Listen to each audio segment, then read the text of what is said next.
It is exactly 38 minutes past the hour. We thank you for staying with the Daily Report. Time now for the People's Court, as is the norm every Tuesday. Now, we had earlier informed you about our topic tonight, banditry in the north. Is there any end in sight?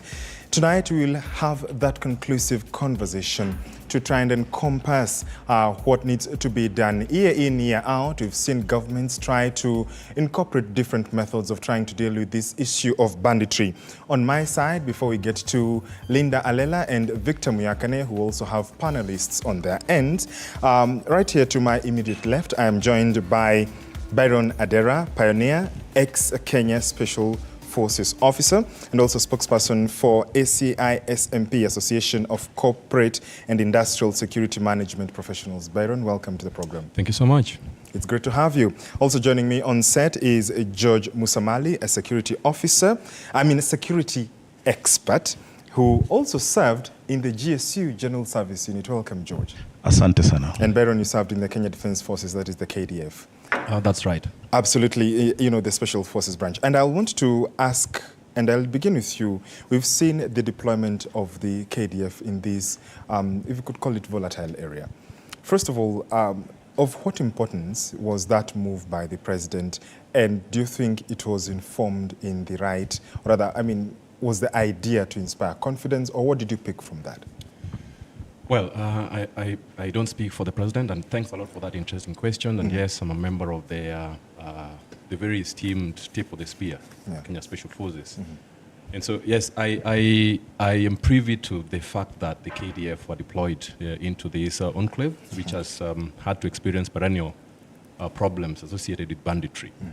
And yes, I can say for certain that, well, such moves are informed by some a level of considerations, thinking about whether things are going out of hand and whether there needs to be an inspiration on the part of the people that experience those kind of problems, and if it's of armed nature, as they were. And you and I sat somewhere, and of course from the media fraternity, and we've been seeing quite a bit of banditry gone berserk.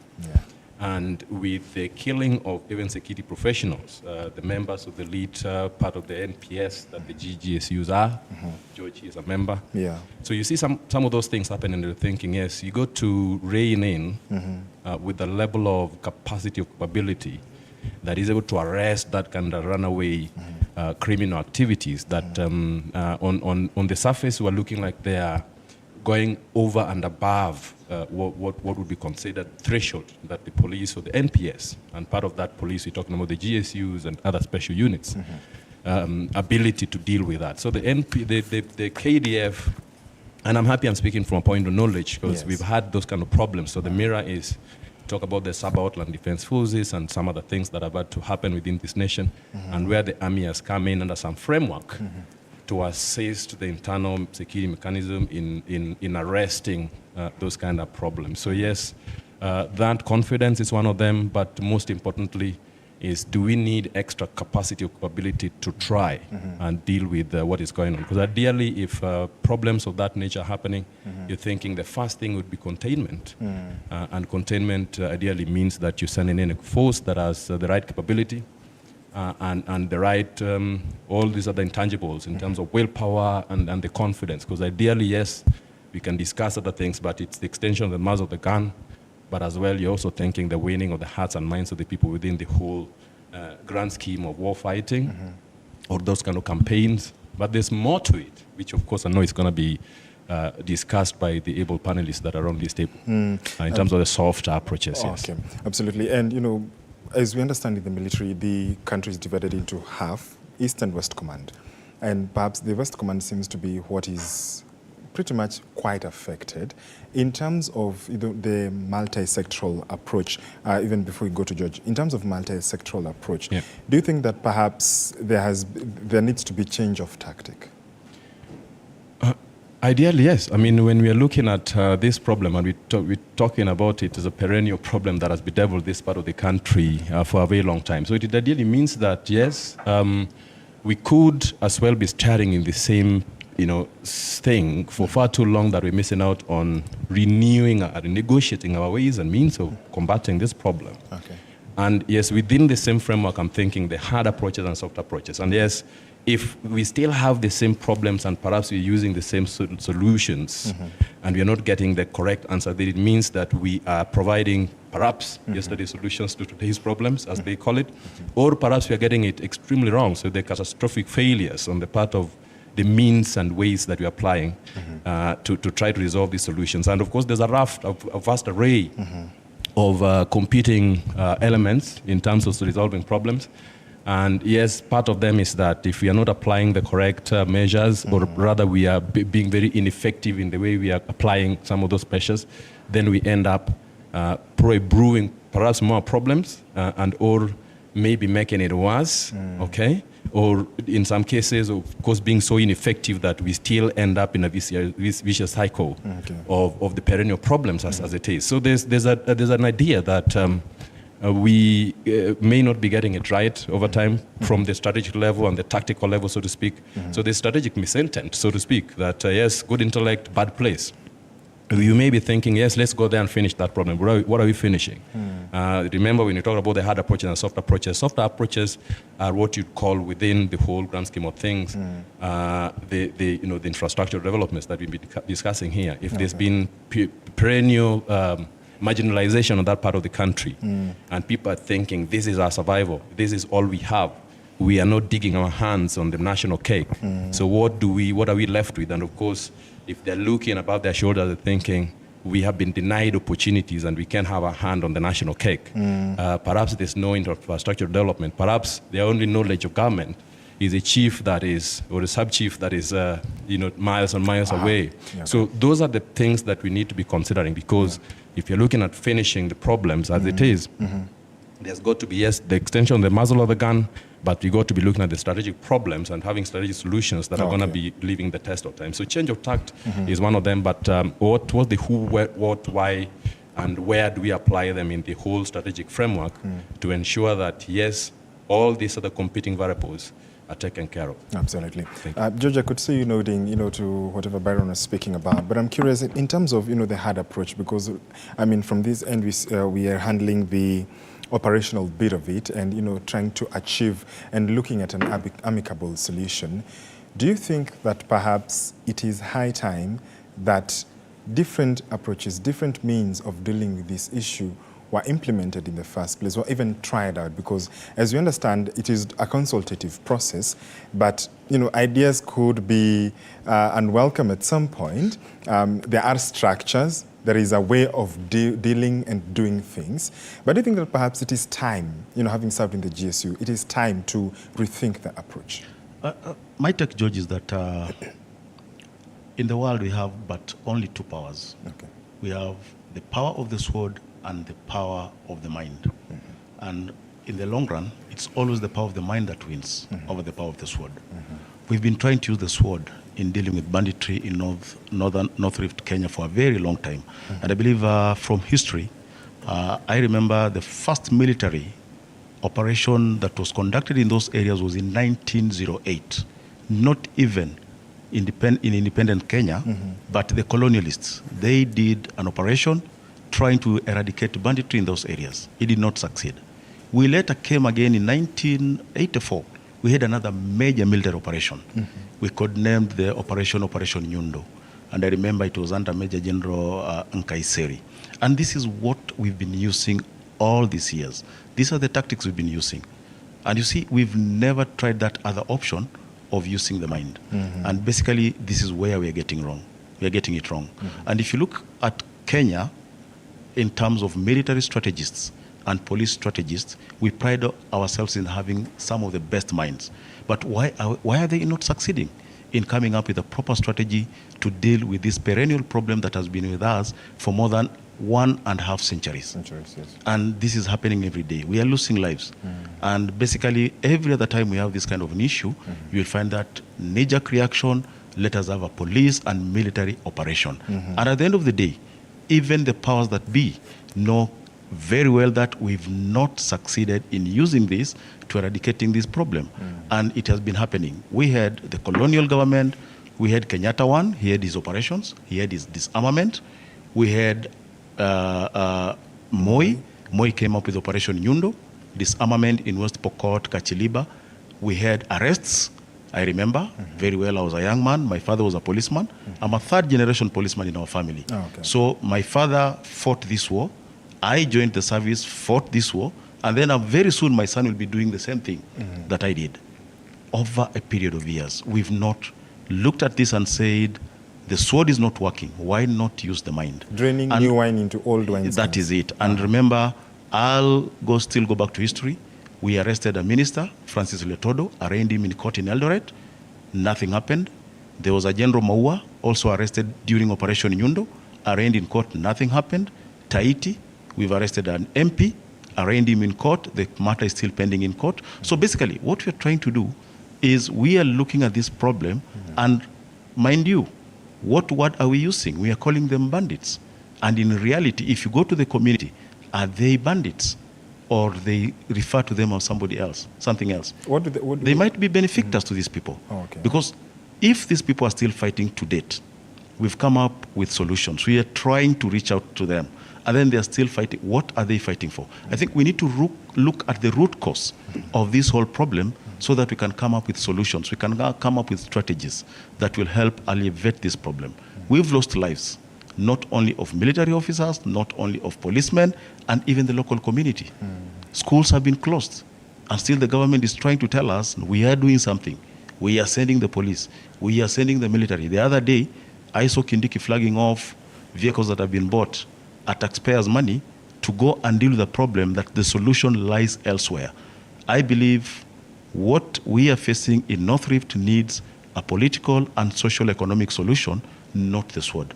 Unless we look at it that way, we are not going to get an answer to this problem. Okay. Before we come back to Byron, so looking at, the approach you're saying, using the mind instead, would there still be room or space for the military to still, be there and, just in case, in terms of withdrawal, drastic, not drastic withdrawal, but, a gradual withdrawal? What would be the space of the military? I think we can use the Mount Elgon issue as an example. Okay. The military went there and won the minds and hearts of the people. And this is exactly what we need to do.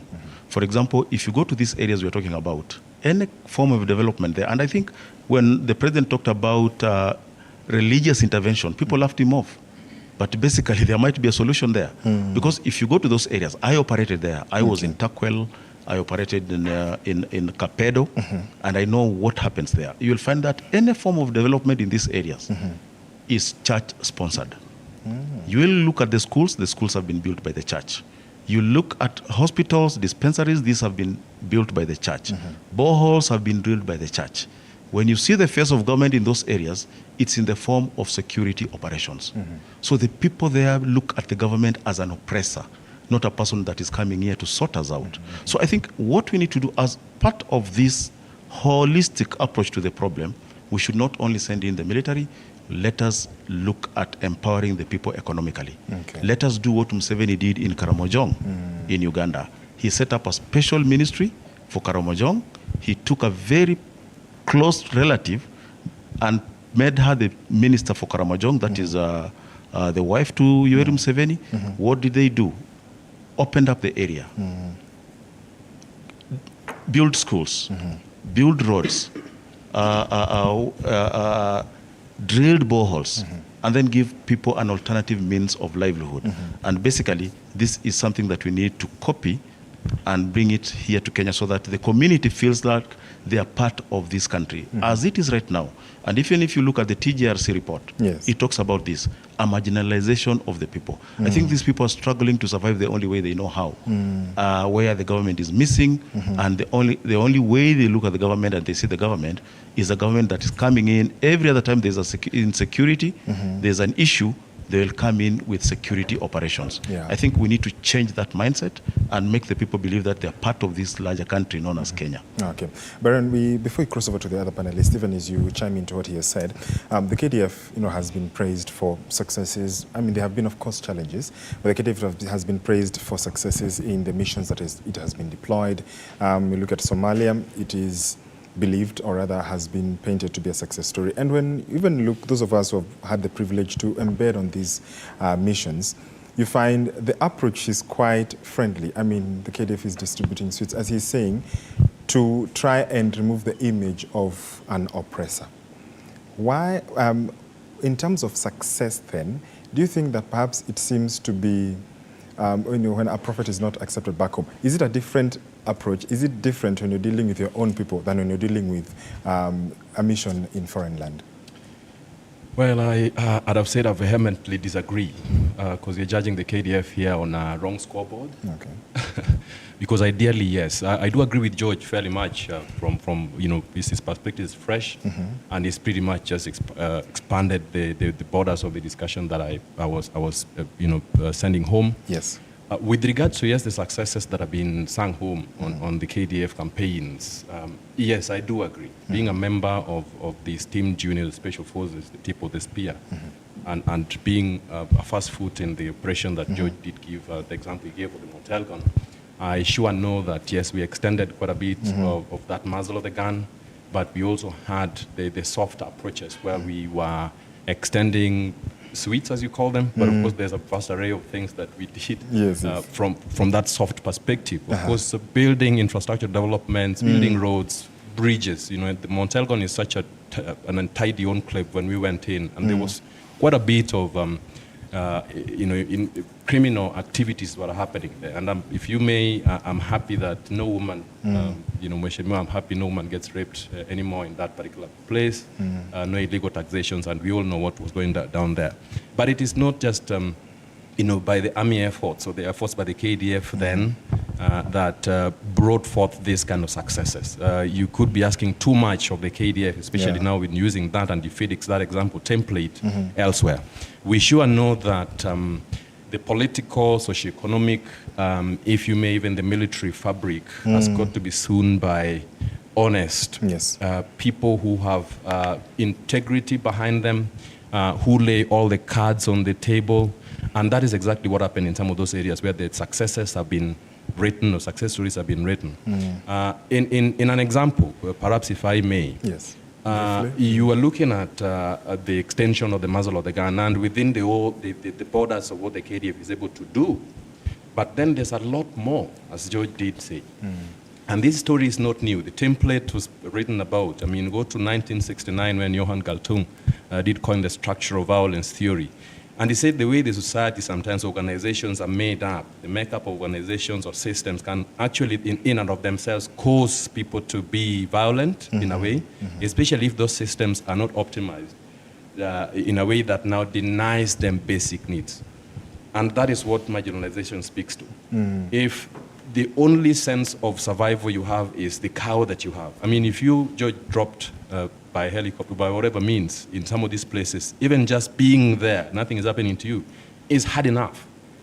They are not just marginalized by the way their hands are drawn out of the national cake. They are actually also, it's harsh places. The weather conditions are extremely harsh, but not harsher than some of the places where honest politics, honest economic developments, honest socialization as a people and as a one people has led to people cross-benefiting from other strengths from elsewhere. Assuming some of these cases are right, and you're thinking some cases of people were arrested and taken to the courts, and if the courts did not do a proper job, then it means that all these are playing factors. And the judge would not be coming from necessarily from Pokot or some of these areas. Not at all. They are sat in some cozy offices, aircon and all. And they are not passing the right judgment that ensures that the problems that are perennially happening right there are sorted, even if it's half a world away. So it's all those joint efforts by everybody else that need to come to bear in order for the whole success to actually be joined, if that's a fact. So yes, the KDF can always be written about in good light. But then there's got to be honest conversations, and I'm happy the word in town today is when you're thinking public participation, if you're thinking, are we having conversations with ourselves? Those conversations need to be inspired by honesty on the part of our leaders especially. So if it's a border contestations, if it's people looking at ourselves and saying, hey, the whole concept of tribalism, so to speak, is neutral in and of itself, that I don't need to be coming here, George, and I say, oh, I don't like him just by the fact that he comes from this and that other tribe. Yes. Other places or other saner places, if I may, enjoy that diversity, and they say that our diversity has strength. So if we were to look at that, then already it's a pacifying factor. So the wars that we are seeing have got to enjoy the whole sum total of goodwill from the political perspective, socio-economic developments where we allow everybody's hand to be on the national cake. As and when then, when we are reining in with other solutions, hard or soft approaches, yes. Absolutely. Thank you so much, Byron. From this mechanical, if you could call it also operational table, let's take the discussion to the political side and engage Victor Muyakane. Victor, over to you and your panelists as well. Right. Thank you so much, George, as well as the other George on your panel, as well as Byron. Those were very insightful thoughts. Now, good people, it's been said that a subject like this has to have a political perspective, has to have a political solution, has to have a political angle to it. And with us, we have one such person, somebody who comes from this community, a legal representative, elected representative for a community that goes through this very subject. Karibu sana Mheshimiwa. We have Honorable Sarah Korere, who's the Member of Parliament for Laikipia North. Karibu sana. Habari ya watu wa Laikipia North?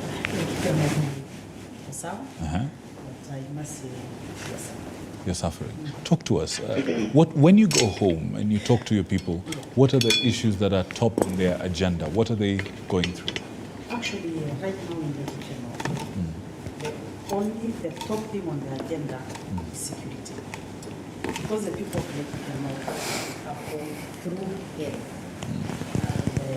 They've gone through a lot of terrorism and a lot of loss of property, loss of lives. And as the gentleman discussed, actually there is the power of the mind versus the power of the sword. And in this case of banditry, the power of the sword is seriously failing. Just before we go there, I really, if I may just ask of you, I really need for our audiences to really see, just paint the picture for us. What is the impact of this? When you say your people are suffering, security is a problem, how does it affect them? What areas of their lives are not Now, to begin with, yes, please. Laikipia County as a whole is a very high potential county in terms of some economic activities such as tourism, livestock rearing. I believe we produce some of the best beef in this country. And as it is now, there is a lot of banditry and especially cattle rustling in Laikipia. But Laikipia is a very diverse county. And it's also highly cosmopolitan, meaning that in Laikipia, I can say Laikipia is the face of Kenya. You will find literally all the communities living in Kenya in Laikipia. But the pastoralist communities of Laikipia, I think they stopped this business of cattle rustling 3 or 2 decades ago. They stopped it? They stopped it because the people of Laikipia, especially the pastoral communities, that is the Maasai, the Turkanas who are there, the Kalenjin, they are settled communities. You know, they are not nomads. Oh, they're not nomads? They are not nomads as such. They are partial nomads. When I say partial nomads, these are people who have got land in terms of community land. Initially, they were called group ranches. So they only migrate probably during a drought, and they rarely migrate with their families. They just migrate with their livestock. The families are always left behind. So they are not nomads per se. Right. But the insecurity situation that we are seeing in Laikipia is... Let's raise it mic a bit. The insecurity situation seen in Laikipia is, exported from outside. Hold on. So you're telling us Yes. that your people, first of all, the whole cattle rustling thing has been a thing of the past. In Laikipia, communities per se? It's not yes, there. It's so this is coming from elsewhere? actually, it's coming from our neighboring counties. Because Laikipia neighbors Isiolo to the east. We neighbor Samburu to the east-west side, and then we neighbor Baringo, mainly Tiati. And so most of the attacks to Laikipia comes from Isiolo North, Samburu East, and Baringo. Mainly Tiati. Right. Yeah. And your people are actually bearing the brunt of this? Actually, they are bearing the brunt of this. Yep. Okay. So now, when you go home once again and you're talking to your people and they're telling you, Mheshimiwa, what do we do about this? First of all, one of the things the gentlemen were talking about was the interventions by government. How are these interventions viewed? How are they received on the ground? As it is now, I think I started by saying Laikipia is suffering. Actually, in the last 4 months, we've lost a lot of livestock. We've lost lives. We've got people injured. So definitely it has really affected us. And if you go to the ground now, because every time there's something, we raise our concerns. Personally, I sit in the Committee on Security and Administration. That's right. So even through that committee, I've pushed a lot for a lot of measures. Men on the boots are on the ground. But very interestingly, the more forces we have, the more cases of insecurity we have. Is that so? Oh, yes. Why do you think that's so? Well, I don't know, but I can only say it's not really working as such. And so I believe, like everybody else have said, we really could be treating the symptoms of a disease but not the disease itself. Or rather, we are treating a wrong disease with the wrong medicine. So you can't expect, if you treat malaria probably with the medicine for something else, then you will not be curing malaria. On my side, I believe that there is a lot of political goodwill that is needed to end this thing. And you know, when you talk of marginalization, from where I sit, sometimes I don't want to give any excuse why somebody should come and raid somebody else, take away their livestock. Yes, marginalization is there. But when devolution came, as a person, I thought devolution was going to cure this marginalization. But surprisingly enough, with the devolution, now banditry has gone to another level. Why do you think that is so? Well, why I think that is so is because you are trying to look at banditry as sometimes people want to believe it is a cultural thing. Others want to believe it is some, awkward, outdated cultural practice. But there is nothing like that. To me, what I've witnessed, the banditry that is going on in northern Kenya is highly economic. Like people are stealing for economic gains. It is political. It is theft, is what you're saying. It's pure theft. It is pure theft motivated by other things. Okay. What are some of these other things? Some of this, the things that are motivating this theft, as I said earlier, number one is people are stealing to sell. The beef industry, it's $1 billion industry. You cannot satisfy the demand for beef in this country and even outside. And there are cartels, which I believe even some security personnel are in that cartel. So it's a very complex web. That is number one. There is a business for arms. The people who are selling these arms, the bullets, the guns, it's a business. If this banditry stopped, where will they get the customers? That is number two. Then number three, there is political balkanization. Like people are mobilizing community A against community B, and somebody must make sure that my community and this community must keep on fighting so that I look like I'm the ultimate savior. So it's a very complex web. Like we really have to sit and diagnose and treat the right disease. Right. Do you think the people who are making decisions in government understand what you're saying? Some of them are clueless, if I may say. Right. And some of them understand, and I think if they understand, then they don't care. One of our panelists, the second George, not our presenter, the second George said, this is a challenge that has existed for more than a century, you said. More than a century. Why do you think it keeps recurring? You see, the fact that this banditry have existed for more than a century, the banditry of, say, 20 years ago is not the same as what you are seeing today. Because probably 20 years ago, these guys were raiding with rungus and pangas and spears, and today they are raiding with very, very sophisticated weapons.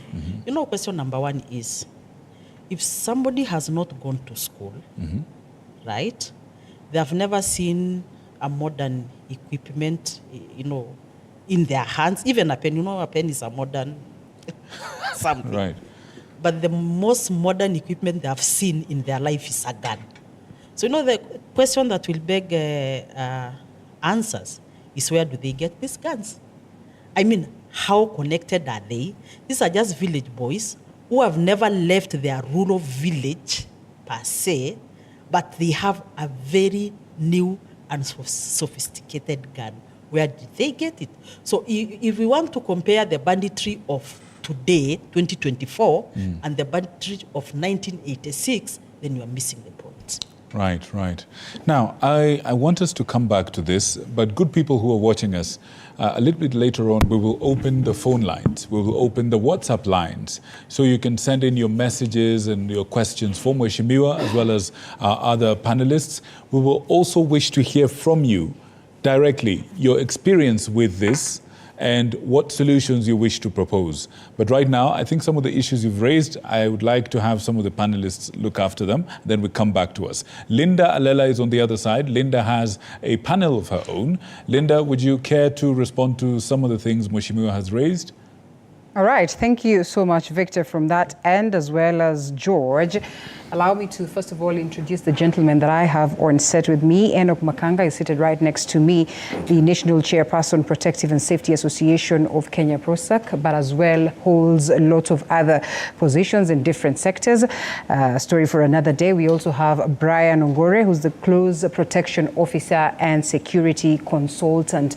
Gentlemen, thank you so much for creating time. Of course, we'll also be narrowing it down to that level of personal security, because my assumption is that these leaders that are talking about, you know, specific concerns of banditry in their areas are people who hail from that very area. Sure. We want to say that when life begins to be good for you, then you disappear completely, and that the locals are the only ones who are bearing the brunt. We have witnessed the CS for Interior, pitching tent, camp, right from the time this regime came on board. Yet we still are talking about this concern that has not been addressed for ages. That this is exercise in futility? From where I sit, I think the CS is doing a wrong thing. The CS is a policy person. He's not an operational person. The person who's supposed to be on the ground is the Inspector General of Police. Okay. When such a thing happens, he's the one who's supposed to take a chopper and move on the ground to be able to know what he's supposed to do. We might want to excuse the current CS and talk about the other previous CSs that have been there, that all of them have been policy individuals? Yes, I think what they've been doing is wrong, because they've been taking choppers, going to where the problem is, and at the end of the day, the problem is not sorted out, because the approach that we are using at this particular time, even that time, is not working. And the problem continues reoccurring, and Kenyans keep on losing lives. So that tells you we are using the same formula, and it cannot be able to work at this given time. All right. Yeah. Okay, we're talking about Mheshimiwa and very many other Mheshimiwas and very many other individuals that come from these areas and proceed to other, you know, destinations to become big person, to become policy makers. Do you ever encounter some of them that would require special security, in that now when they're proceeding back home, they need to have special care upon their lives because of these cases of banditry? Yeah, I think that is why we're in business, and that's why our department is growing gradually.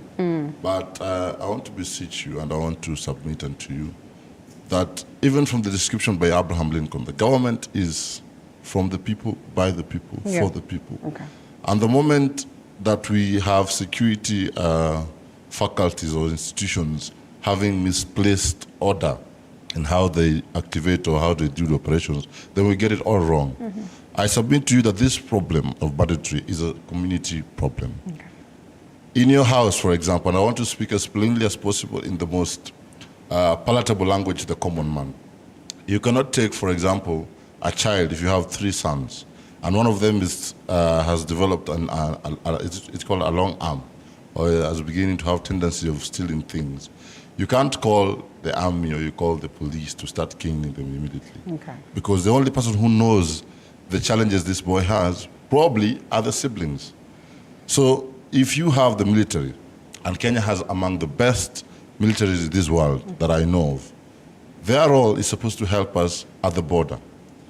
Let the KDF help us to protect us from arms from foreign countries. And we know we are bordering Somalia, we are bordering countries like Ethiopia, where they've had issues in terms of peace and they've had crime issues. And so their level of weapon and illegal arms is so high. And that is how they infiltrate into the country. So if our KDF and our army can be used into protecting us and enforcing our borders, then let the community. I am a chairman of an association called the Aegis Stewards Association. Now, formerly, they were called bouncers, but we're trying to reinvent ourselves, we're trying to restructure ourselves and rebrand ourselves. We believe everywhere you go to this country, if you, for example, to leave Nairobi today, go to Kisumu and have an event with people from Nairobi, you won't work. That event won't be successful. It means you have to consult the society. And the society, they know who is most likely to cause chaos, who is most likely to be heard by the locals, who is most likely to bring solutions that are needed for that event. In the same way in Banditry, go to the locals. Who are the leaders at the local stage? You understand? What are the solutions for the problems they have at the local stage? Because these bandits, they are children of people in the same community. They are sons, they are fathers, they are mothers. Where do they hide?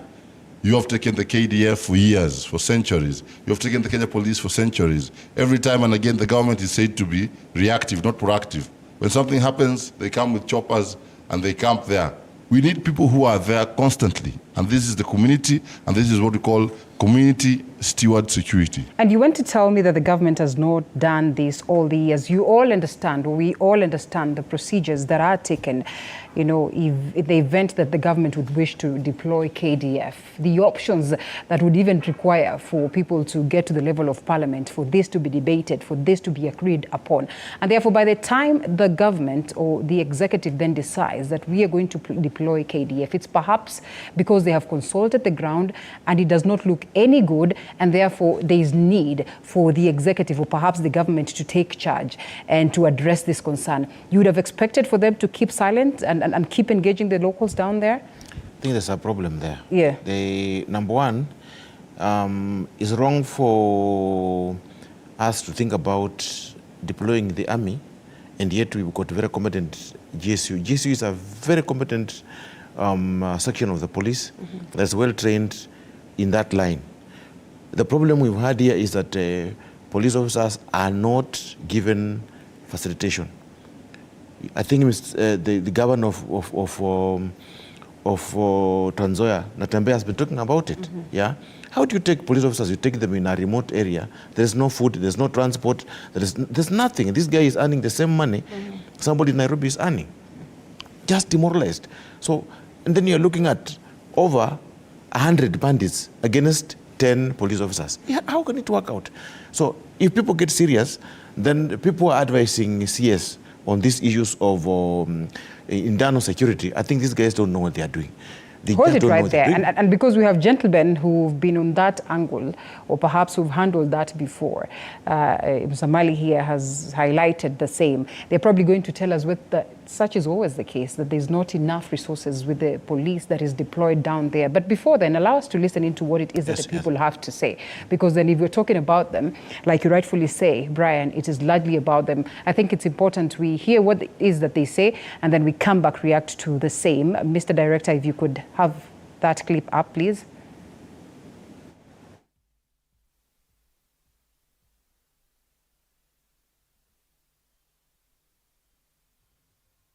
Tangu tuletewe wanajeshi pamoja na vitengo zote za security, tunaona kuwa bado tuko na shida kabisa.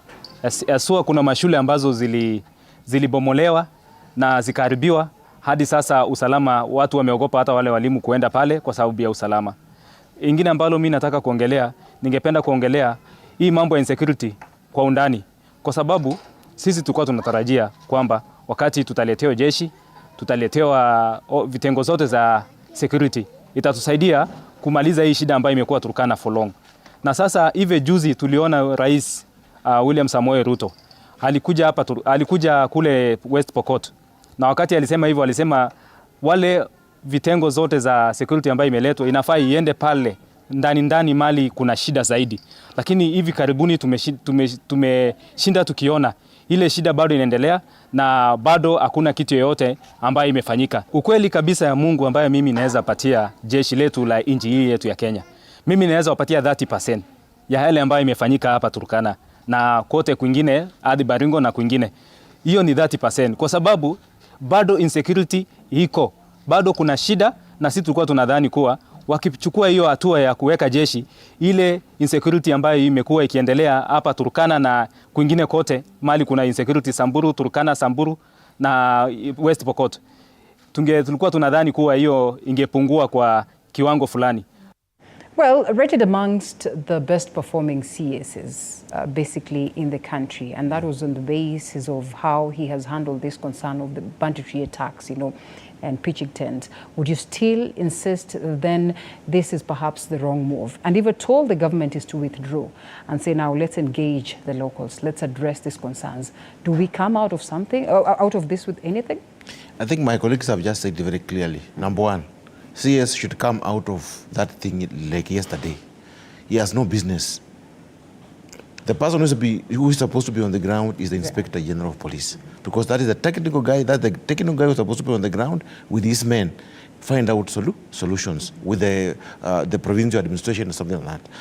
Now, when you take the army there, the army have a different role. Their role is completely different, yeah. And that's why you see when the members of the public are not happy about their coming in, because they don't understand their role is not. That's not their job they're supposed to do.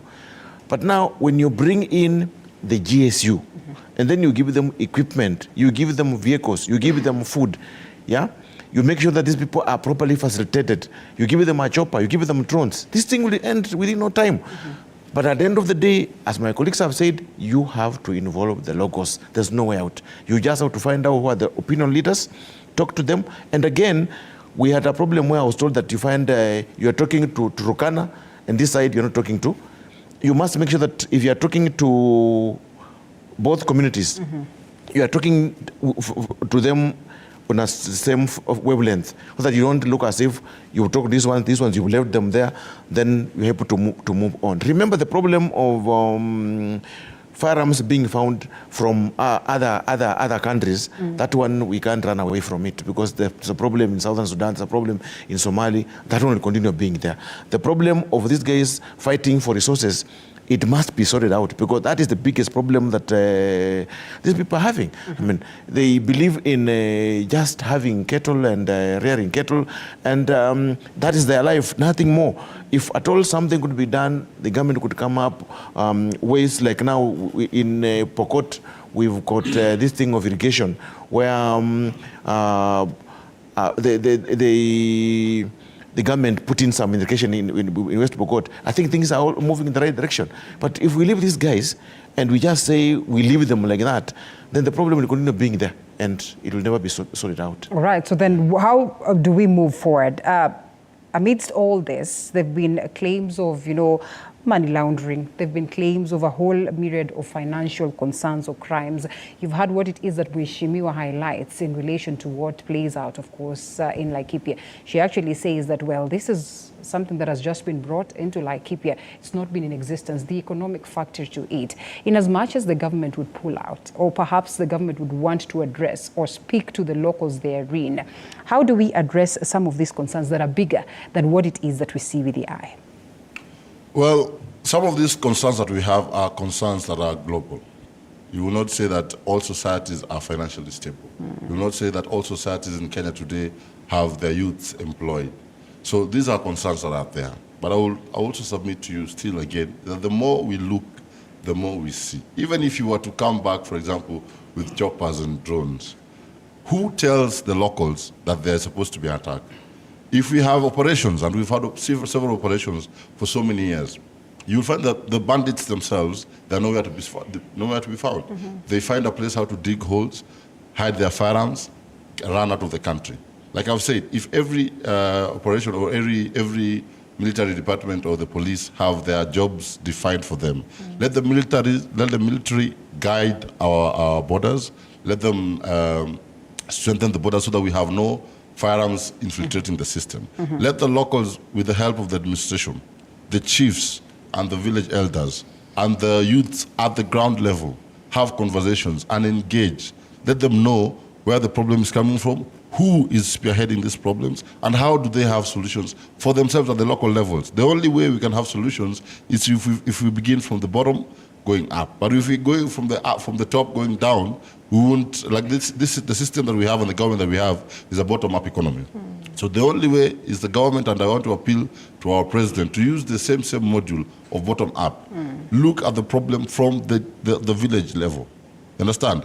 Talk to the youth. Let them know where the problems are. Let them know who is fueling that the banditry and who is fueling the violence and where the weapons are coming from. Once they discuss and they have their solutions, then they will only call the government and other facilities and arms of government to facilitate and bring like a perimeter, like cordoning of what they're doing in society. I think that is the only way that we can have the solution. Makanga, we come back to you, and we speak about an element of banditry and castle rustling playing out at an industrial scale, and we have witnessed that playing out in the country, and of course organized and reorganized crime.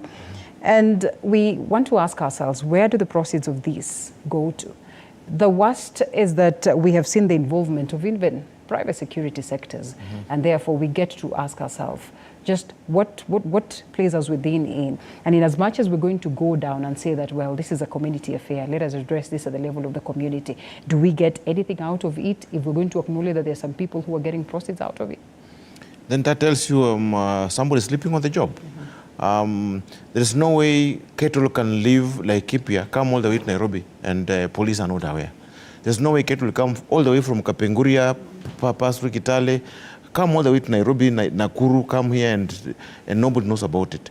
I mean, we're not talking about stones, we're not talking about pens, we're something small that you can hide, we're talking about a lorry. Yeah. So the question is, somebody somewhere must strike. And the person who's supposed to strike is the Inspector General of Police, so that people must carry their cross. There's no problem, there's no reason why people in Laikipia should have a problem where they're having a problem, and the problem is just coming as a result of what? People not doing their job. So the Inspector General must just get hard on people. Because at the end of the day, people have to just feel the pinch. And at the end of the day, I think we should be able to find out the solution to this problem. Does it require an individual? Does it require a specific office? Who exactly does it require to get to see that we address this concern, if at all we're going to talk about the locals? And my assumption, and I think this, George, goes back to you and the gentlemen that are there who have been, at the heart of this firsthand, is it that the locals are not being engaged as should be? George? Yes, absolutely. And, a lot has to be discussed and, talked about, especially on the issue and the strategies that we look at.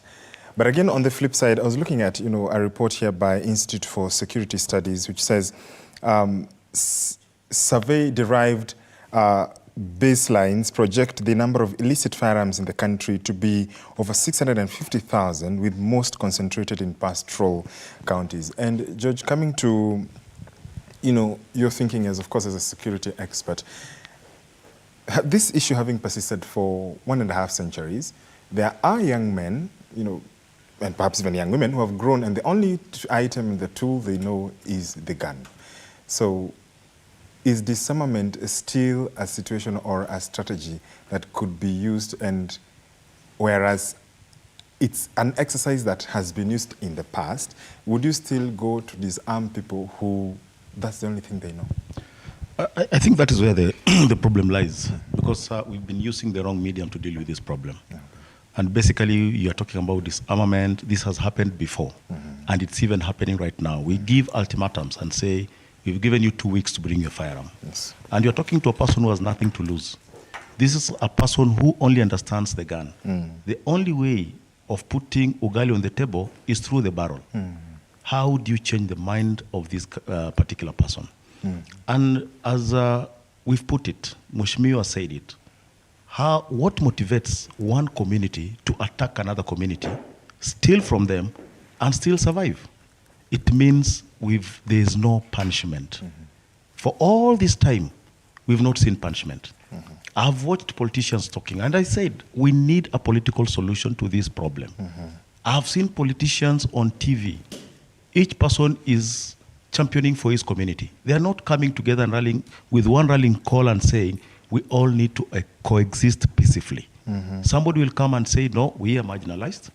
We need ABCD. Another leader will come, another politician will come, via helicopter, land amongst his community, echo his sentiments, agitating emotions of the people, and leave via the same helicopter. I can assure you, because I've operated in those areas for quite some time, you will realize that most of these politicians, they only go to those areas during elections. Campaign, build a house, get the votes, get back to Nairobi. Those from areas like North Rift, Baringo, Tahiti, they live in Nakuru. You go to those in Pokot, Turkana, they live in Kitale, Eldoret, and beyond. So they don't live among the community. So these communities are left to their own devices. So at the end of the day, the people that are listened to are the community leaders. We've never made an effort of reaching down to these community leaders, rallying them together and telling them you people need to coexist peacefully. We talk about disarmament. The other day, I think Major General Ali, when he was the Commissioner of Police, he said we don't need these people we call police reservists. He disarmed all of them. Right now, the current CS is echoing the recruitment and deployment of police reservists. Is he trying to tell us that the National Police Service, in its capacity, cannot be able to police the areas? If you look very closely, I remember I lost a deputy commandant of ASTU, who was a colleague, we trained together. He went to Laikipia when they attacked a ranch there. 8 police officers were killed. Why was that so? Where was this firepower coming from? And then at the end of the day, there's no punishment. They attacked, killed, and left. We've not done proper investigations, arrested people, and arraigned them in court. When there's no punishment, even in your own house, you can't expect things to change. Very true. And in this scenario, the whole scenario in the North Rift, we've not seen punishment. I talked about Letodo. That was in 1984, and I think I was in class 7 that time. He was released, went scot-free, General Maua and the rest. So basically, when you talk about disarmament, and it has not worked, we've talked about so many other military interventions. They have not worked. And then we're still going there and talking about the same thing. I think time has come where we need to take the bull by the horn and say, for this thing to end, we need political goodwill. Political goodwill is what has been lacking all over. If you look very closely, look at this operation. For how long has it been going on? Count the casualties. We've not seen, in the recent past, any contact between the police and the bandits. It will tell you from an operational perspective, somebody somewhere is not working. It's like the police have kept off.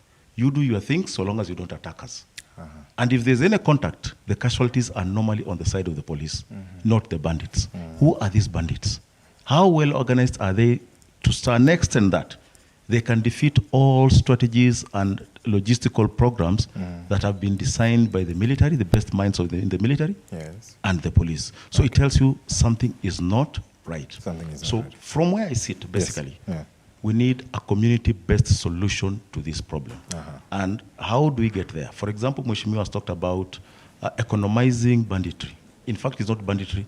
We've economized cattle rustling. And that is exactly what is happening. How do 10,000 heads of cattle or 1,000 heads of cattle get stolen from Laikipia, cross that vast land, and disappear to nowhere? without anybody noticing. Yeah. We've not deployed the military might. We have helicopters. Something has happened, it takes us 48 hours to react. Remember the 49 police officers that died in Suguta Valley. Suguta Valley, yes. Yeah? What was the reaction of the government? Has anybody been arrested and arraigned in court? No. So basically, we can have so many boots, Mheshimiwa said, on the ground. But unless there's political goodwill to deal with this, nothing will happen. And I remember, I'll give an example. In one of the camps where I was in Tot, you'll have an officer who will tell you, okay, George, you're a corporal.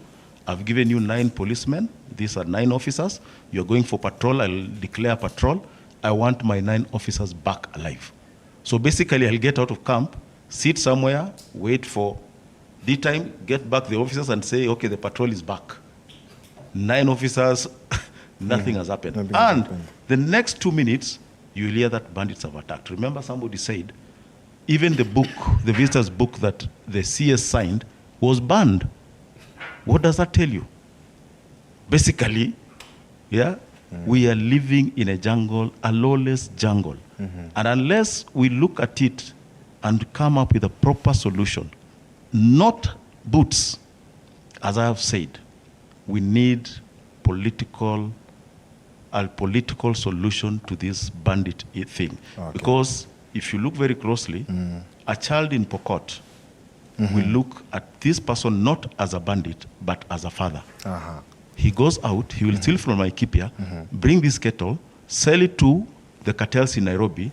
At the end of the day, he will bring sugar to the child. Yeah. So if you tell this child your father is a bandit, he will tell you, no, this is my father, he is feeding me. You see? And that's so unless we deal with those economic problems and the minds of the people telling them this is wrong and giving them alternatives, yeah, not ultimatums. These ultimatums have not been working. You will take there, we had Operation Nyundo, it was there for a period of time, we withdrew, things went back to normal. Okay. We are having the current operation, the president the other day said, I'm bringing a multi, yeah, all forces will be here. Kindiki said it, he went there, he withdrew, nothing changed. The police now are there, demotivated. You send the military there, demotivated. They look at this problem and see it is not our problem. It's not that the police commanders and the military commanders do not know. Yes. They know. But if I tell you and you tell me, no, I've sent you there, I'll go and do what I feel will satisfy you, but at the end of the day, I keep my people safe. Absolutely. So this is an issue that needs to be handled, and it needs a political solution. Let's listen in, George, to some, before you come to you, Byron, let's listen into what some of the residents had to say, in what they want done, especially in addressing this issue. Ngalawaja hata saizi ukiambia mwalimu arudi mahali pale, anajua uhalifu bado inaendelea. Kwa sababu wanakaa tu mahali pamoja na KDF wako na wananchi wanauliwa. So hata walimu waliogopa kurudi kwa mashule. Madaktari pia, hata hospitali, hao watu wanakaa kwa neema ya Mungu. Huyu Mungu aliyojua anaangalia maneno. Kwa sababu madaktari wayuko, hospitali ilichomwa, yani kila kitu hakuna. Kuanzia Lorengipi mpaka Lokriama mpaka sehemu za Katilu, hiyo amani iko. Lakini kutoka hapo mpaka Inuku mpaka huko sehemu za Kapedo hakuna KDF kasi imefanya. At least hapa amani imekuwa, kwa sababu pia makanisa imeingia ndani, pia KDF wameingia ndani. Hiyo shughuli saizi amani iko mahali pale. So sitapatia 100%, nitapatia hawa 90%.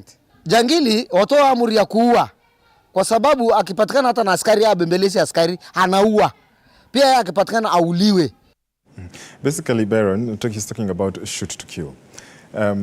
When you then look at the whole issue of even the soldiers or, the crew that is sent to that place to be able to handle the situation, how is the psychosocial support that should take place or occur, once they go through that? Because, George has given an example of, the type of deployment or, how the approach is done or taken. But in terms of after one leaves even such a place, what should ideally happen?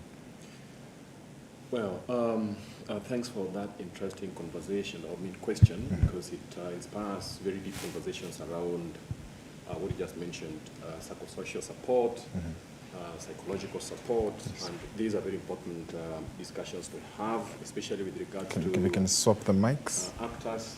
Yeah. Yes, sure. The actors in the war fighting equation are men and women like myself. Then we are not carved from backs of trees or something, as people imagine sometimes. We are all coming from the civilian, reservoir, if you may. And so, yes, these campaigns change you very profoundly. And, yours truly, went through some of those problems. I'm one that went into these campaigns, and I did earn myself, mental illnesses of sorts, PTSD, TBI, which I later on learned I could have caught, and other things. And so, yes, the psychosocial support is absolutely critical, because for you to fight, if you are talking about the capacity of a force, you're thinking about their mental orientation and their mental fitness. These are things that we hardly look at, especially when we are looking at injuries or we're looking at sickness. Someone sees you walking on 2 feet, you got both the arms swinging, and they say, yeah, this is okay. Or rather, sometimes the misdiagnosis that Mheshimiwa talked about, wrong disease, wrong drugs, mostly and most profoundly have I found, people so wrongly diagnosing others in our society, especially with regards to mental illness or mental wounds, if you may, mental war wounds. So unless you're exhibiting physical injuries, people are not going to be as empathetic. They'll actually say, huyu amechizi, he's mad, he's changed, the army has changed him, or he's into drugs or things like that. And they judge them based on symptoms that you portray. It's either alcoholism, it's ever those anger fits and starts. And so it's very important. And I'm happy that people are now looking at that space with a keener eye. But clearly some of us didn't have those kind of interventions when this problem was actually setting foot after the campaigns that we started, Somalia and, draw it a little bit back, Mount Elgon. So I know for certain, and sadly some of my personal friends have had to take their own lives and went down with issues of mental illnesses that were not diagnosed right, and perhaps not the interventions that were pushed into that equation were not effective as per what you needed to have. But I would love to possibly other way in on the interesting question that you did ask, and of course the report that you did cite from the Institute of Security Studies. I'm not the one to discredit the ownership of that, but I remember in 2018 Geneva paper is what put that number to 650,000 in terms of the proliferation of small arms and light weapons. My memory serves me right. So you can imagine then that those numbers are not static. So if the Security Studies Institute is citing the same number, it's drawn from 2018. So the current numbers are possibly a lot higher. And where do these guns come from? Well, interesting question right there. Our borders are porous. The imagination that borders should have, high walls or things like that, you and I have traveled. And those borders are also manned by human beings. The human beings that you're talking about here are the same human beings they see in roadblocks, as Enoch has cited, and the same human beings that are manning our entry points, immigration points, right? And they're the same human beings that have been cited in report after report that are winning, perhaps, if we're not calling names here, in corruption levels. And so if someone's going to take a coin to allow a matatu to hurtle down into an accident and kill so many Kenyans, perhaps more Kenyans are dying by road accident today than the casualties we have, fatalities we have because of banditry that we are discussing here, topical discussion. So then if you're looking at corruption as an element itself that is affecting perhaps that proliferation of small arms and light weapons, and because they're ending somewhere to fuel and to satisfy a goal, which is the economics around banditry, then it's going to happen. And so those numbers could be a lot higher. Okay? So that is one of them. So proliferation of small arms and light weapons is attributable to, yes, our bad habits within these borders, and two, the porosity of our borders. And then again, you're looking at how many are we? Even if you're talking about the presence, and I've seen the reports from the locals, and they're saying we want every army guy sat side by side with a citizen within those areas. That is an impossibility, because even by the conventions and the UN requirements, the numbers we have of our policemen to men is not satisfying the 1 to 450, is it? And so we have to improve our habits as a country. We have to clean our politics, and because politics provides leadership, And we all know what leadership does. If the orientation at the top is not right, if we have wrong leaders in the right places, then ideally their bad habits are going to bleed out and permeate all the way to the bottom end of things. And that's where you have some of these dying hard cultural or socio-cultural practices that we may call backward, but as well, these are things that have been working for the locals in those regions. You don't come into a setup and say, oh, your things are not working well. If they're working for you, they've been working for you. But of course, those equilibriums are offset by people who are now taking advantage of perhaps those practices in a way that now benefits other people. So they're taking advantage of our desperation. So the people right about in those areas, you're talking about extreme marginalization, and you poor and you need an extra coin in your hands. And someone says, hey, here's a gun. We bought it already. And you can go and raid Man B, Man C, and Home D and Z, and come back with a number of cows. Who keeps 1,000 herds of cattle within an area that we don't know of, and that can be mapped by maybe an extreme system of technology? But this is what happens, that you and I, when we sit around the table and we are partaking of some good nyama choma, then perhaps you are conduit to the banditry, because someone somewhere in a high office at KMC is not doing due diligence. And I'm really happy when the ex-commander-in-chief did look at this equation and said, oh, perhaps they're ending up at the KMC. So he said, the army guy who's in charge of that system is going to insist. And we're going to ask questions and say, hey, before they slaughter these cows, we want live cows. So bring them with their horns and whatever, and hides and skins, the full cow, tail and everything else. And so if it arrives here and it's going to take 2 weeks, and we are going to post them out and say, if you have any claims of your cows having been stolen somewhere, just come to us and see. You can travel over and see if you can identify a cow. And perhaps that was an intervention that really plowed back on that bandit that will run away in one area.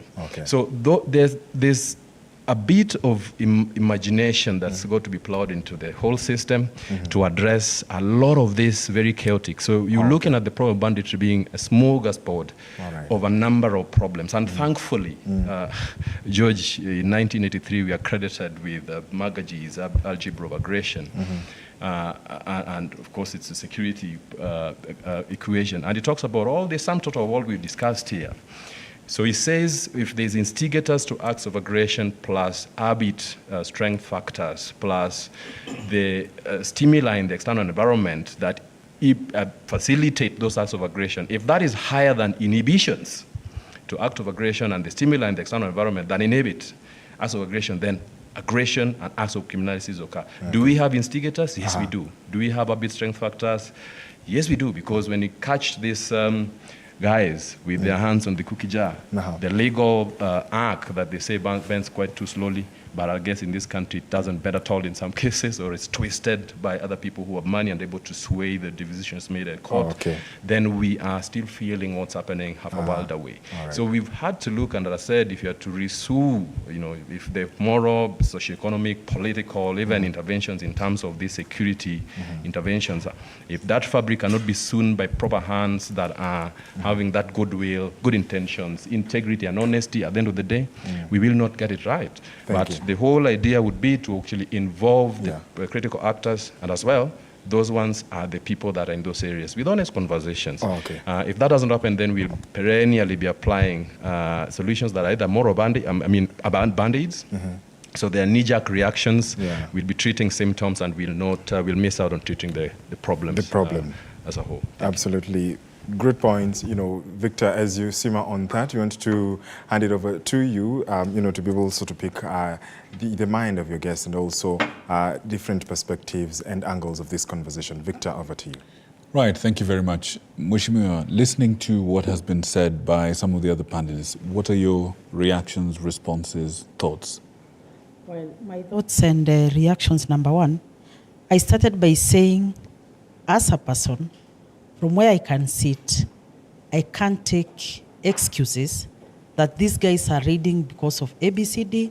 When you talk of marginalization, I come from a constituency that was marginalized over the years. If you look at Laikipia North today, for example, the colonialists, those times, pushed out the Laikipia Maasai from their prime land, which today, to date, has remained in the hands of the settlers. And subsequently, those who have been handed over by the initial settlers. If you look at Laikipia North, for example, the road network is very poor. Actually, the national cake, when you talk of Laikipia, initially reaches Nanyuki and back to Nairobi. And on the other side of Laikipia, probably Nyahururu.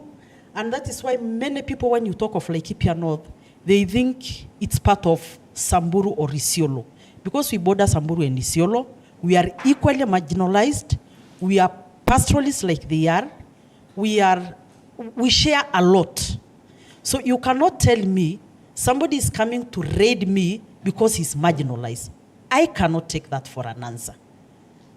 I mean, he's even marginalizing me further. So I want to say this. If you look at the solutions and what everybody else has discussed here, I'm in agreement with a few things. Number one, there is need for political goodwill. And we cannot run away from that as politicians, as leaders. Why do I say this? In fact, I think sometimes as people, we are too unfair to the police force or the police officers. When the 40 policemen were killed in Baragoi, we didn't see the human rights activists and IPOA agitating for the lives of those policemen.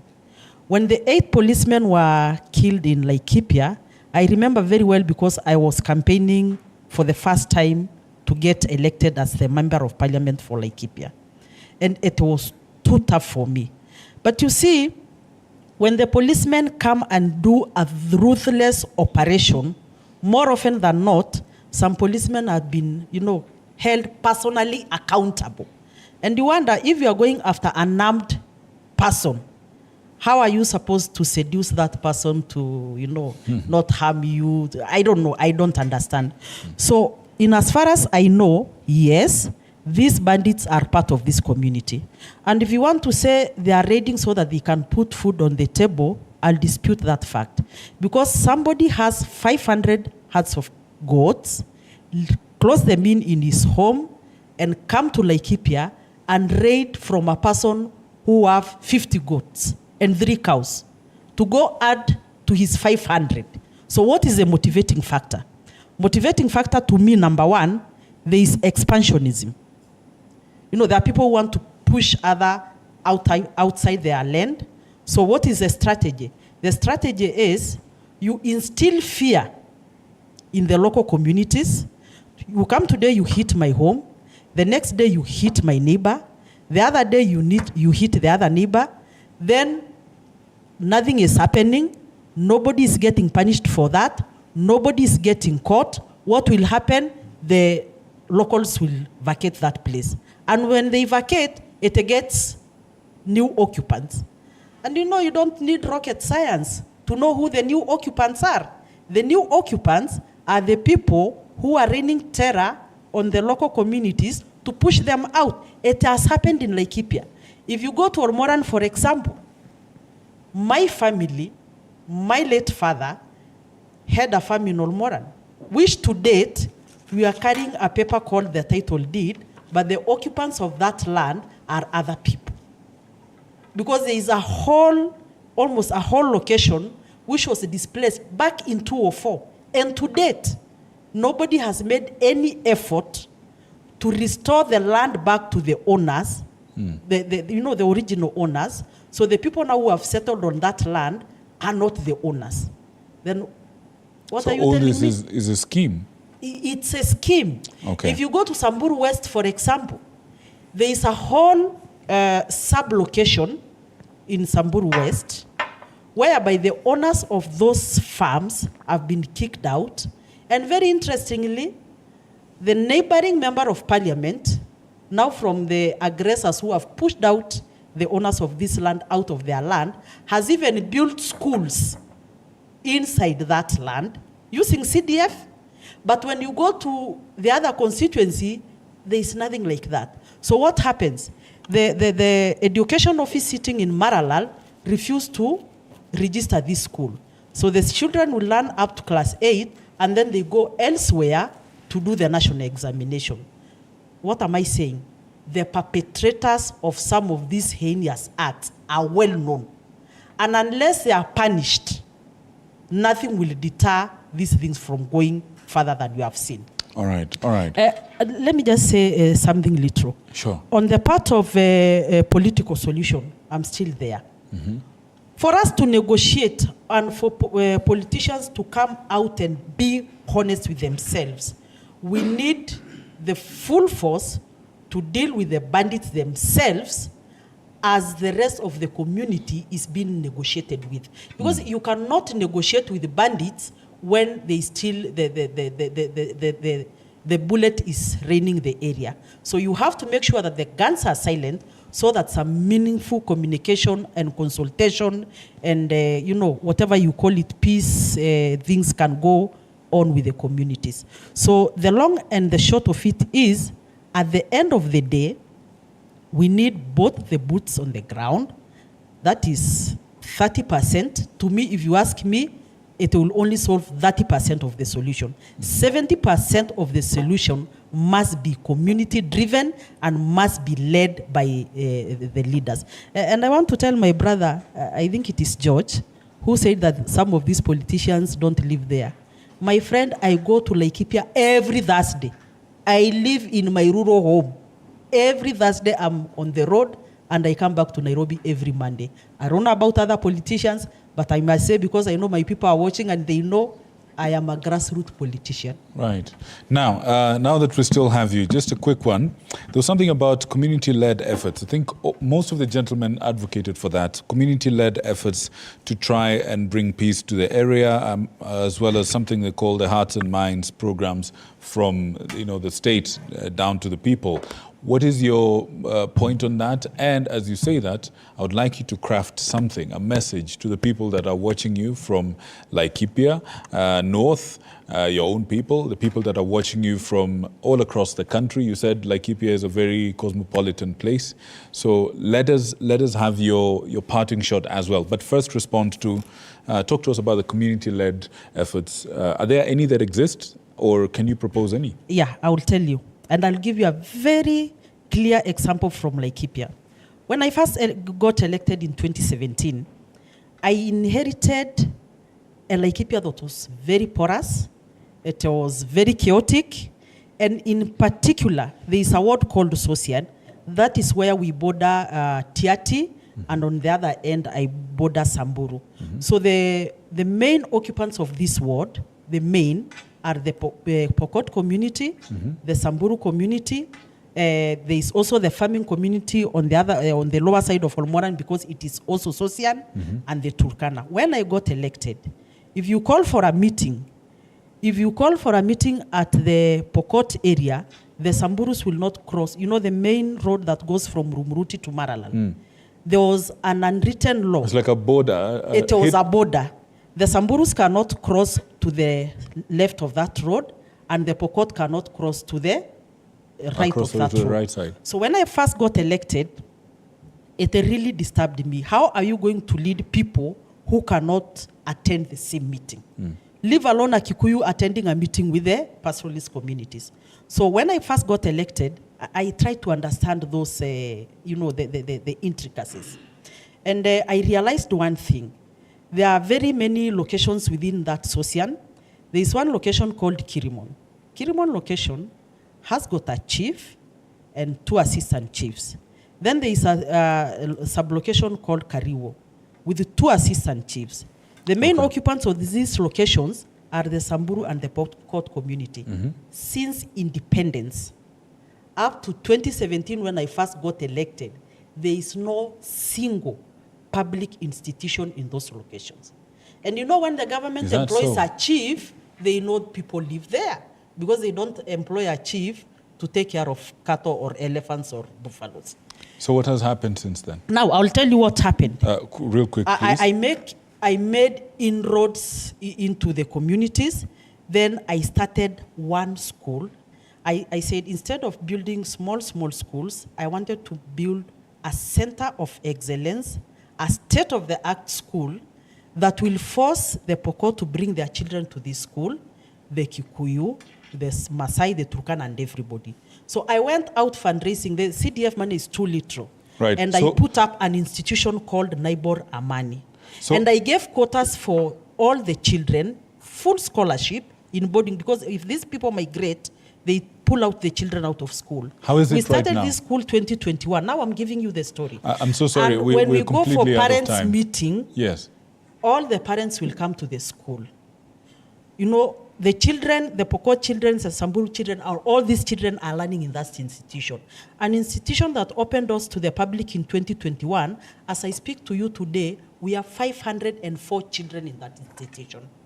In Now, such a short span. In such a short So span. that's one of the all things that are parents working. has become friends. Okay. Sosian was the worst ward when I got elected.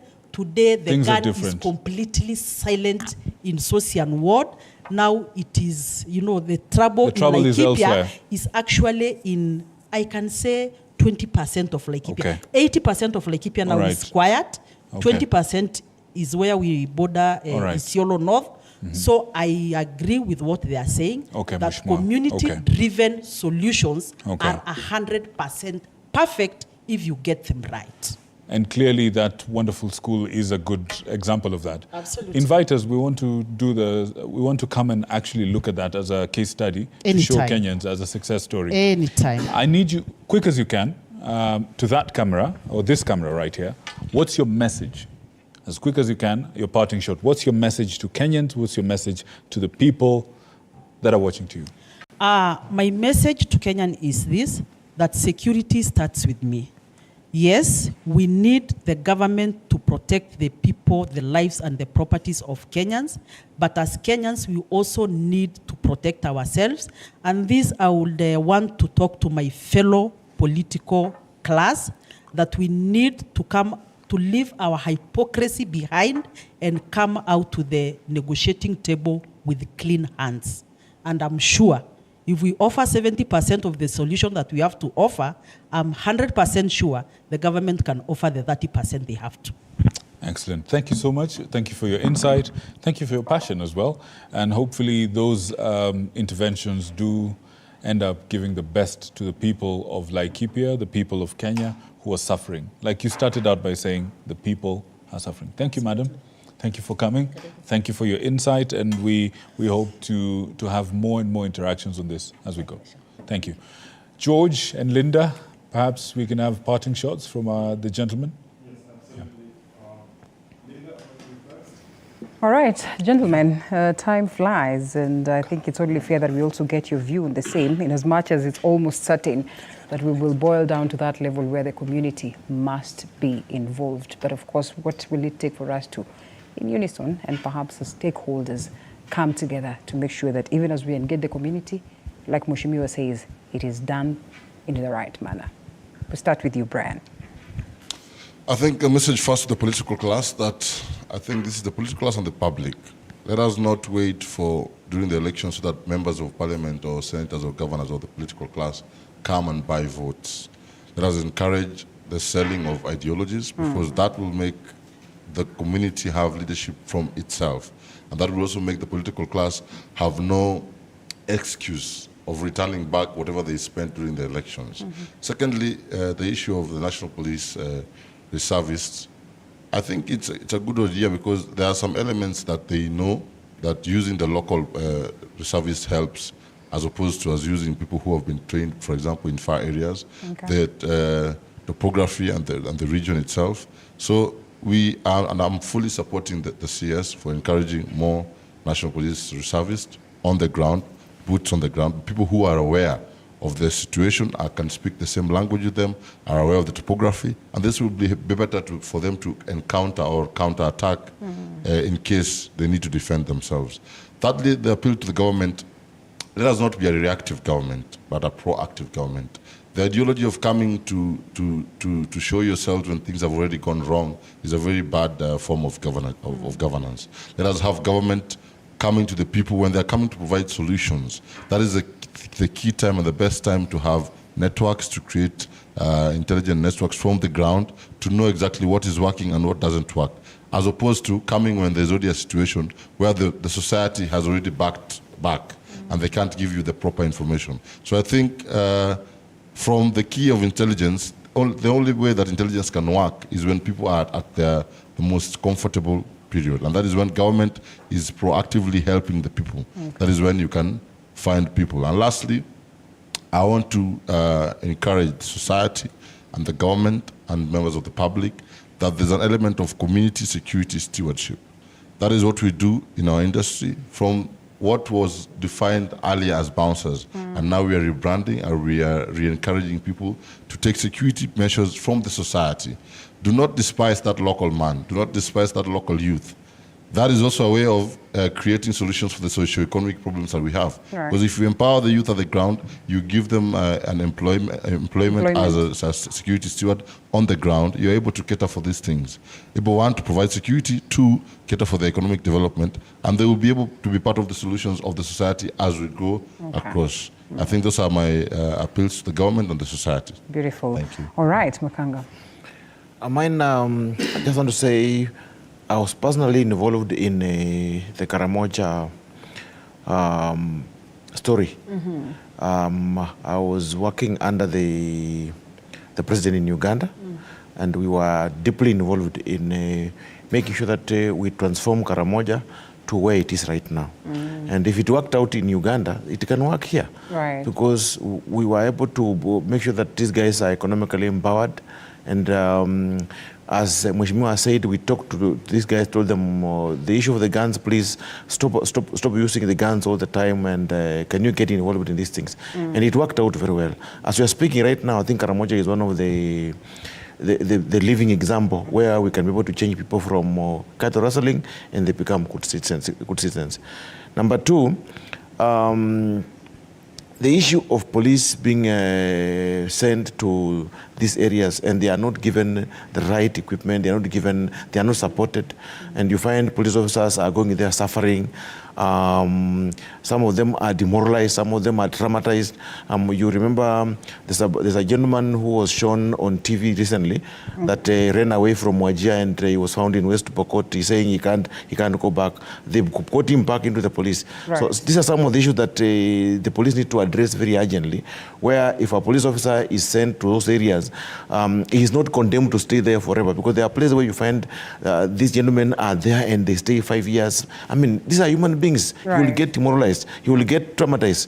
Let them stay there for a little time, then come back to Nairobi, come back to the area, so that they also mix with their families. Okay. Then finally, as we sum it up, yes. Finally, the issue of the big boss, the big boss going to these areas, to me, I don't think it's the best idea. Okay. Let's have the Inspector General of Police and his team and his men, the GSU commandant, go on the ground, so that at the end of the day, the CS is just involved in police issues at Arambe House, as opposed to taking choppers, wasting money, rushing here to get sort of problems. That won't help Kenyans. Well, of course, and we wait to see. We continue with the fight. Enoch Makanga, National Chairperson, Protective and Safety Association of Kenya, PROSAC, thank you so much for speaking to us, as well as Brian Ongere, Close Protection Officer and Security Consultant. Asante sana. We appreciate Kaploti, who says banditry will never be a game of the past, because, of course, we have shadowy characters that are running the business, and therefore it will be difficult to deal with the same. Also, Andrew says, I've been writing about these matters for close to 15 years. I doubt there's any political goodwill to address the cases of banditry. My name is Linda Alela. Thank you so much for the immense feedback, and equally, gentlemen, thank you so much. Over to you, George. Absolutely. And gentlemen, we have absolutely run out of time, but I'll begin with you, George. You get the last word regarding, or even just start here because the mic is here. Let's start with you. Then George will get the last word. Just briefly, maximum of a minute. Thank you so much. Yes, I'll steer away from the security part of it, first of all.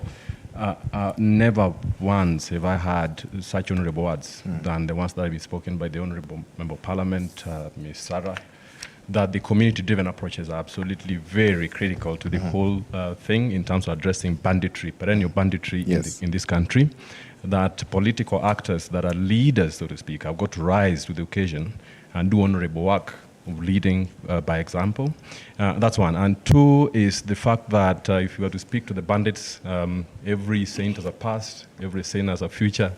the bandits have an opportunity to clean their hands. And perhaps when all these things are settled and everything is done, they have an opportunity to actually come out and be good citizens and productive members of the society that can also partake in the building of the nation. And if for love for guns, the individuals can pretty much also get licenses as gun owners, and there's several associations in this country, including one that is called NCRC, that they can become members of and contribute into the national developments. And lastly, I would say that from the security perspective, I'm really happy that the honorable member did say, and from the reports, that it was 30%, someone's called the KDF at 30%, and the honorable member has correctly put it, that if all these other interventions are done correctly and with good intentions and goodwill, the government and the actors only need to do, just as much. So 30% is good enough.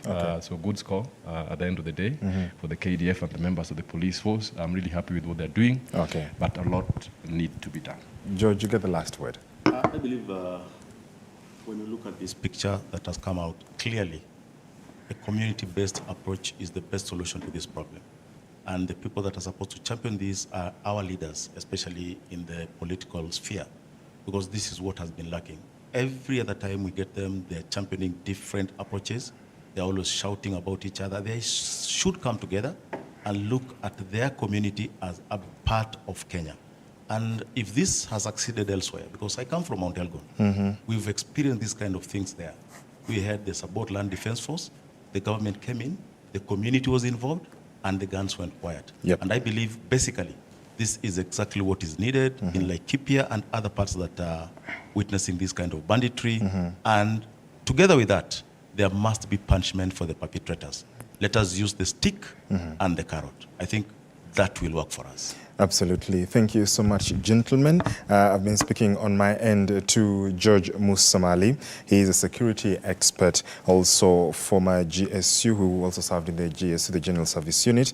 And to my immediate left has been Byron Adera, Pioneer ex-Kenya Special Forces Officer and spokesperson of the Association of Corporate and Industrial Security Management Professionals. My name is George Maringa. We thank you so much for your company, for your feedback as well. We have not had time to go through it all, but as always, the conversation continues online. As always, stay safe and be kind to one another. I'll see you tomorrow.